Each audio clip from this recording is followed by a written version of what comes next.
Hey,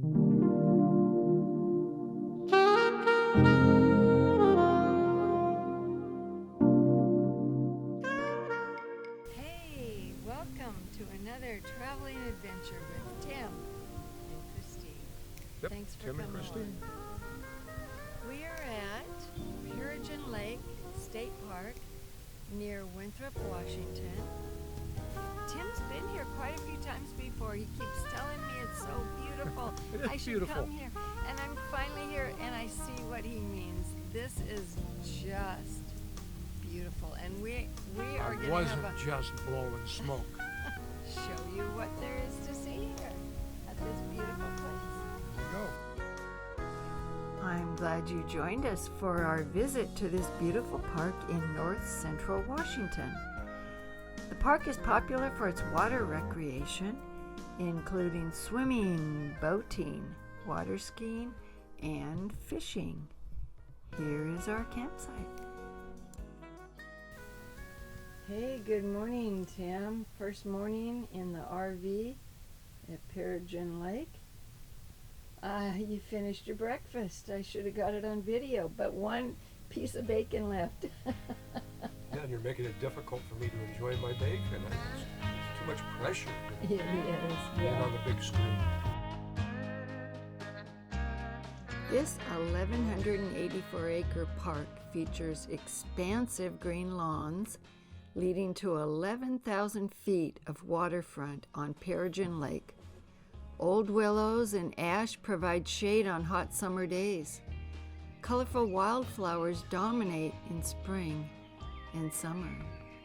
And who knew? Wow, marmots are a local attraction. And we definitely enjoyed seeing the marmots. If you are a bird fan, you may see red-winged and yellow-headed blackbirds. They are plentiful in the area. Well, good morning from Pearrygin Lake State Park. And, we are just on a little bit of a morning walk. It's a beautiful day. It's already low to mid-70s and it's only 10:30 a.m. So Yeah. kind of a nice change from where we live, western Washington weather. And this is June 2nd, so that gives you an idea what the weather's like this time of year.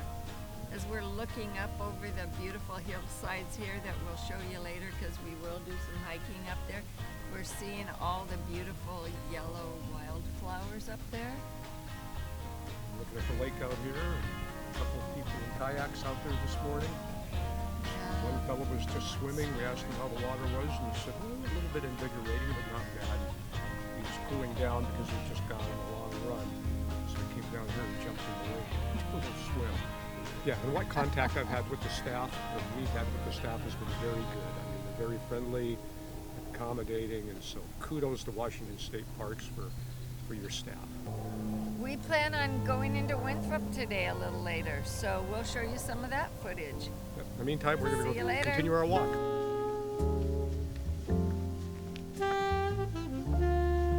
This is the pathway that leads to the newer portion of the park, the west portion. And you can see people enjoying the watering.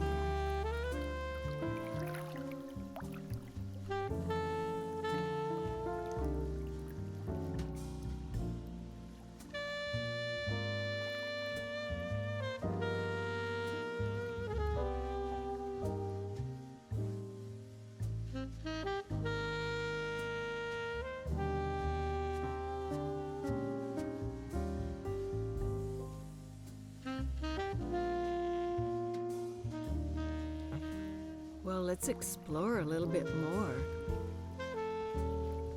This pathway is leading us toward the north end of the lake, where the mouth of the Pearrygin Creek empties into Pearrygin Lake. Pearrygin Lake's waters come from underground springs and Pearrygin Creek. Waters also flow down off of surrounding mountains into the Pearrygin Lake Basin.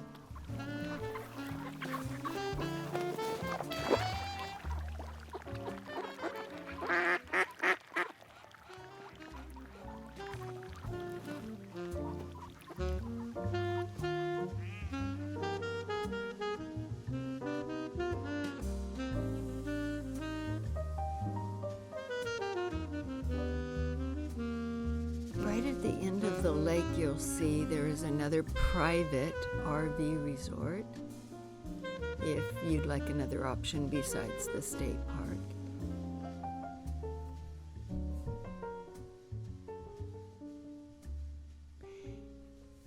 And there is a trail that goes all the way around the lake. We did not take the trail, but it is right up in these hillsides. We saw people hiking it.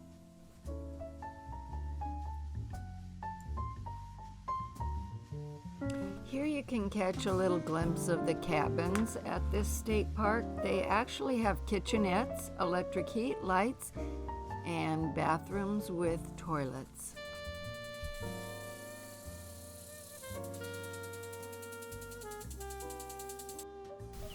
So here is a campground map. Our campsite is right in here. The swimming area right over here. The boat launch right over here. There is another camping area right up here in cabins, and we walked up there today. This is a newer part of the park. And this is rather roughly put together. That we talked to a ranger and he said, this is rather roughly put together. They haven't really made firm decisions on where the campsites are going to be because they still have funding they need to get together, and they're going to finalize this part. But it is still really nice, but it does seem a little temporary. What'd you find out? Well, these sites have full hookup, and actually they do have a 30 amp outlet. Oh, they too, do have 30, okay. in addition to the 20 amp, but they also have sewer and a water hookup. Yeah. So, yeah, full hookup, FHU. So that's nice. This is just right here. Over here. And this side is dry camping. And there's our campsite right through there.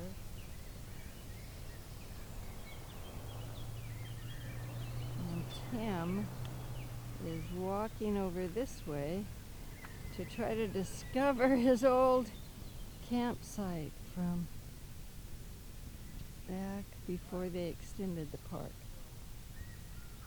Some memories he has of being here.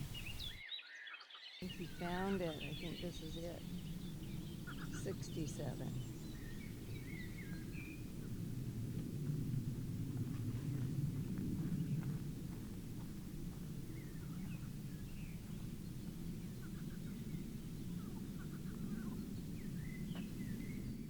So, what's your memory about this Well, place? it was a lot more of an open area here. Okay. I mean, of course, in the ensuing 20, 25 years, the vegetation has grown up quite a bit. It hasn't been trimmed back, so the area is a lot smaller, but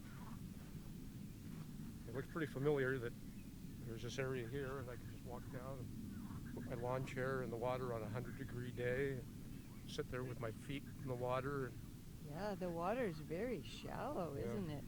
Very gradual entrance into the water. And there's a fishing dock right over here. you know, honestly, Guys. not sure if I remember the dock being there, but maybe it was. Which one's it?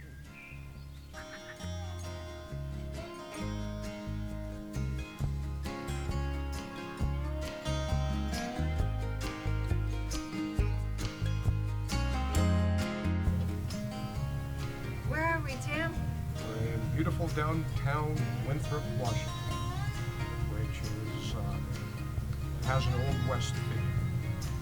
Boardwalks and everything's kind of done up with like an old west town, I guess. So expect to see the cowboys and the gunslingers and wandering down the street, although it's kind of quiet here today because it's Monday.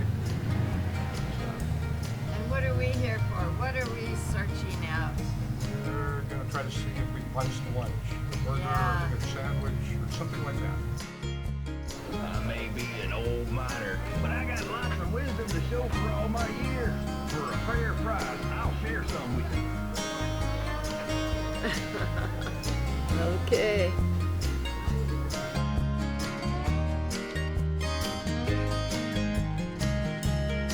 Winthrop, Washington is an Old West replica town. Use a little imagination and you're back in 1890 when Winthrop was founded and named after explorer and author Theodore Winthrop. The town's first trading post and general store were opened by Guy Waring of Boston in 1892. He unsuccessfully tried to rename the town Waring. You can walk along the wooden sidewalks, and we found a good lunch at Three Finger Jack's restaurant.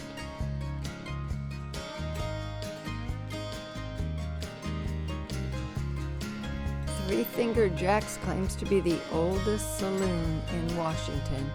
It opened in 1972.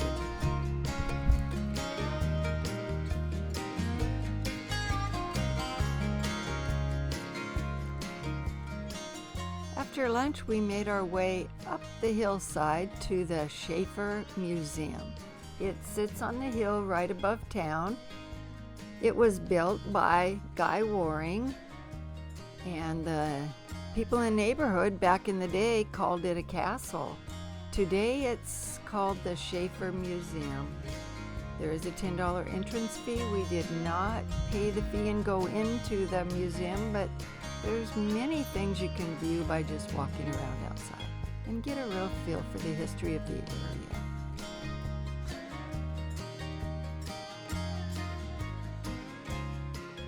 Hey, it's already probably in the 80s this morning, and it's only 10:15.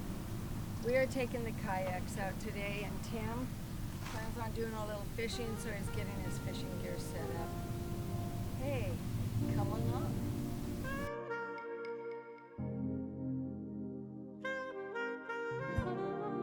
It was just a short walk from our campsite over to the boat launch, where we easily put our kayaks into the water and enjoyed several hours on the water. And Tim was doing some fishing. He did actually catch a couple fish. I'm not sure what kind they were. He did catch and release. He just enjoys the process. And I was doing another kind of fishing with my camera, which you'll see up here shortly. I did catch a few fish on my camera.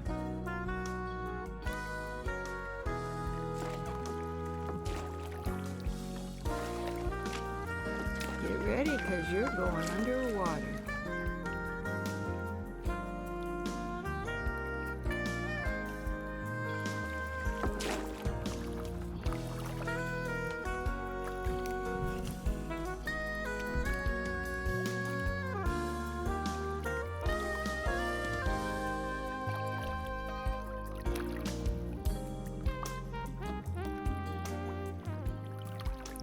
Oh, look. There are some fish down here. It's a little hard to see, but you know, when you're filming underwater, you can't look in the viewfinder, so I didn't even know I'd caught anything till I got back to camp. I think these are bluegills.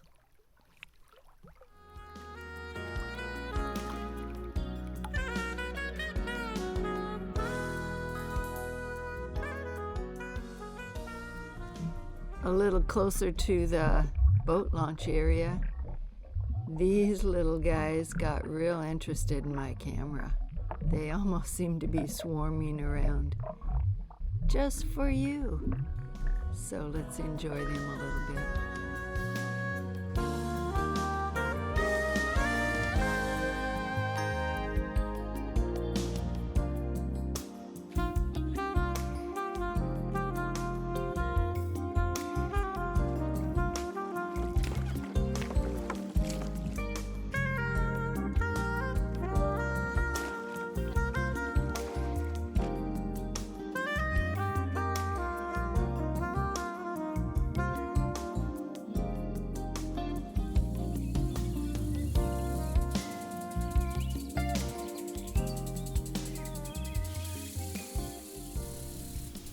This is a wonderful place.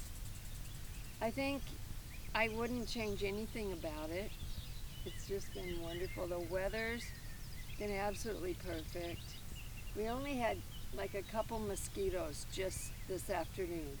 Yeah, so we sprayed a little bug juice on. Hopefully that takes care of that issue. But this place can get a little later in the summer months and early fall just overrun with yellow jackets. So if you're going to be here in the hot weather in the summer and whatnot, be prepared. I think the park still probably does hang up yellow jacket traps all around the campground just to help avoid people getting stung. So that's it. We are going to be packing up and leaving tomorrow. We'll boo-hoo, sad. It's hard to leave. It's a beautiful park. I would really say June is a good time to come to this park. Really quiet around here, even with a few. I wouldn't say it's overly crowded, but most of the sites are occupied.